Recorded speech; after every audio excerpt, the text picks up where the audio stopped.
When we see some clean cities in India, हम हमेशा बोलते हैं कि तुझे इंडिया लगेगा ही नहीं। But why are some Indian cities struggling with so much dust, while कुछ ऐसे शहर भी हैं जो बिल्कुल अलग लगते हैं। डस्ट सिर्फ एक गंदगी का मसला नहीं है, इट्स इम्पैक्ट्स अवर हेल्थ, हमारी सिटीज़ की खूबसूरती और even the overall quality of life. आज हम बात करेंगे हम उन वजह को जो हमारे शहरों को डस्टी बनाती हैं, और एक्सप्लोर करेंगे कुछ artificial and urban planning solution जो इस समस्या को हल कर सकते हैं। देखिए, रीजंस को हम डिवाइड कर सकते हैं नेचुरल रीजंस में एंड आर्टिफिशियल रीजंस में। तो स्टार्ट करते हैं हम नेचुरल रीजन से। सबसे पहले let's talk about the natural reasons जो इंडिया में डस्ट पोल्यूशन को बढ़ाते हैं। हमारी ज्योग्राफी और क्लाइमेट इस पर बहुत बड़ा असर डालता है। इंडिया के पास राजस्थान का थार डेजर्ट जो एक मेजर डस्ट जनरेटर है।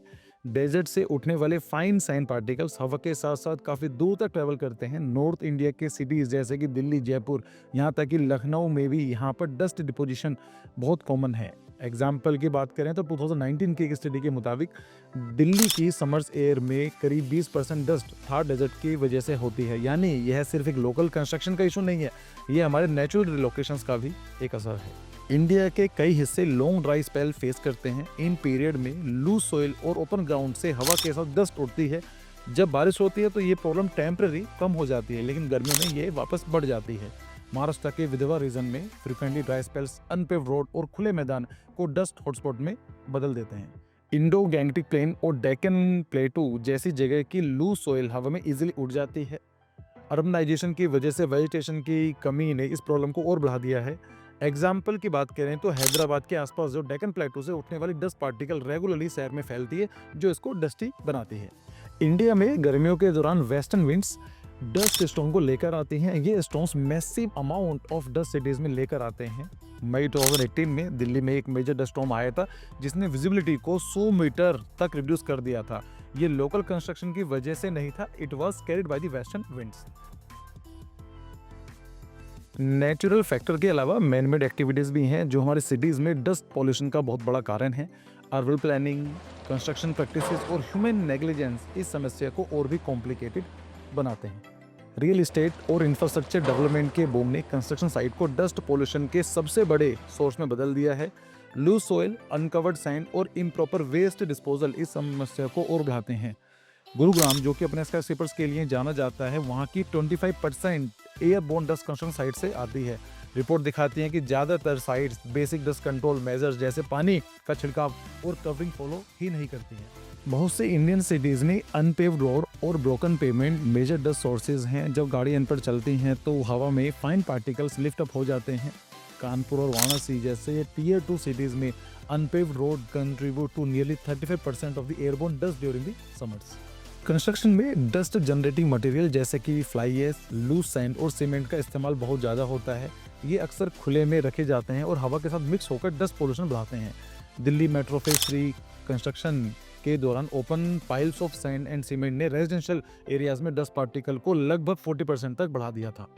अर्बनाइजेशन के चलते ट्री कवर्स और वेजिटेशन को हटाना सिटीज़ को और नेचुरल डस्ट फिल्टर से वंचित कर देता है। ट्रीज और प्लांट डस्ट पार्टिकल्स को टैप करने में मदद करते हैं। बेंगलोर, जिसे गार्डन सिटी कहा जाता है, उसने पिछले 20 साल में अपना 80% ग्रीन कवर खो दिया है।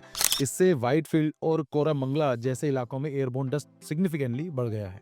इसी के साथ साथ कंस्ट्रक्शन डेब्री को ओपन प्लॉट या रोड साइड एरियाज में डंप किया जाता है। ओवर द टाइम ये डेब्री डस्ट का परमानेंट सोर्स बन जाती हैं। रैपिड अर्बनाइजेशन के चलते सिटीज़ ओवर क्राउडेड हो रही हैं, जहां प्रॉपर अर्बन प्लानिंग का अभाव रहता है। इससे कंजस्टेड और डस्ट ब्रोन नेबरहुड बन जाते हैं। इसका एक एग्जांपल हम देख सकते हैं दिल्ली के चांदनी चौक को, जहां पर नैरो लेन्स, कच्ची सड़कें और इनसफिशिएंट गार्बेज मैनेजमेंट ने इस एरिया को काफ़ी डस्टी बना दिया है। धूल की समस्या सिर्फ असुविधाजनक ही नहीं है, ये हमारी हेल्थ और इन्वायरमेंट पर भी गहरा इफेक्ट डालती है। चलिए इसको डिटेल में डिस्कस करते हैं। एक साइलेंट किलर डस्ट में मौजूद particular matter PM 2.5 and PM10 कण हमारे फेफड़ों में गहरे तक चले जाते हैं, जिससे breathing related diseases, asthma and heart related disease बढ़ते हैं। दिल्ली में एक सामान्य व्यक्ति हर दिन ऐसी हवा में सांस लेता है जो लगभग 10 से 15 सिगरेट पीने के बराबर है। एम्स दिल्ली के एक अध्ययन के अनुसार बच्चों में अस्थमा के मामले में 25% का इंक्रीमेंट देखने को मिला है, जिसका कारण एयर पोल्यूशन है। धूल की वजह से हमारी इमारतें गंदी और मैले दिखाई देती हैं। यह न केवल उनकी सुंदरता को कम करती है बल्कि उनके देखभाल की लागत को भी बढ़ा देती है। जैसा कि दिल्ली के अक्षरधाम मंदिर जैसे प्रतिष्ठित मॉन्यूमेंट को हर हफ्ते साफ किया जाता है, लेकिन धूल की वजह से इनकी सफाई का खर्चा 30% तक बढ़ गया है। डस्ट से भरे वातावरण में शहरी गर्मी और बढ़ जाती है। जब हरियाली नहीं होती तो ये गर्मी और धूल मिलकर सिटीज को और भी अनकंफर्टेबल बना देती हैं। अब सवाल ये उठता है कि इन प्रॉब्लम को सोल्व कैसे किया जा सकता है। तो चलिए डिस्कस करते हैं कुछ आर्किटेक्चरल और अर्बन प्लानिंग सॉल्यूशन जो हमारे सिटीज को और क्लीनर बना सकते हैं।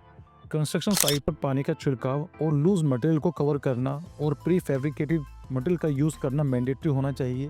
जैसे कि चेन्नई मेट्रो रेल लिमिटेड ने प्री फैब्रिकेटेड कंक्रीट स्लैब और सिंथेटिक वाटर स्प्रिंकलर से कंस्ट्रक्शन डस्ट को 60% तक कम कर दिया था। सिटीज में पार्क, ग्रीन बेल्ट और वर्टिकल गार्डन पर इन्वेस्ट करना जरूरी है। ट्रीज नेचुरल डस्ट बैरियर की तरह काम करते हैं।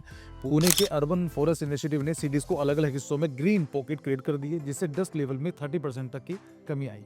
अर्बन रोड्स को प्रॉपरली पेव करना और फुटपाथ में परमेबल मेटेरियल का यूज करना डस्ट पोल्यूशन को काफी हद तक कम कर सकता है। चंडीगढ़ की वेल मेंटेन रोड नेटवर्क इसकी क्लीन एयर क्वालिटी का बहुत बड़ा कारण है। इसी के साथ साथ रूफटॉप गार्डन को भी एक्सप्लोर किया जा सकता है। रूफटॉप पर वेजिटेशन न केवल डस्ट ट्रैप करती है बल्कि बिल्डिंग को कूल भी रखती है। कंस्ट्रक्शन में ऐसे मटेरियल का यूज करें जो मिनिमल डस्ट प्रोड्यूस करे, जैसे कि फ्लाई एश ब्रिक्स या फिर कंप्रेस्ड अर्थ ब्लॉक्स। पुराने इलाकों को धूल से रोकने के लिए फुटपाथ को पक्का करना और खुली जगह को हरियाली में बदलना जरूरी है। जैसे कि दिल्ली के चांदनी चौक के रिडेवलपमेंट प्रोजेक्ट में पक्की सड़कें और पेड़ों की कतारों ने धूल का स्तर 40% तक कम कर दिया है। इंडियन सिटीज में डस्ट एक बहुत बड़ी प्रॉब्लम है, लेकिन इसका सॉल्यूशन हमारे हाथों में ही है। अगर हम सही आर्किटेक्चरल और अर्बन प्लानिंग टेक्निक अपनाएं तो हम क्लीनर और हेल्दियर सिटीज बना सकते हैं। अगर आपको वीडियो पसंद आई हो तो लाइक कीजिए, शेयर कीजिए और अगर चैनल पर पहली बार आए हैं तो सब्सक्राइब करना ना भूलें। ऐसे ही और इंटरेस्टिंग वीडियोस के लिए बने रहिए and thank you for your precious time. See you in the next video. Bye bye.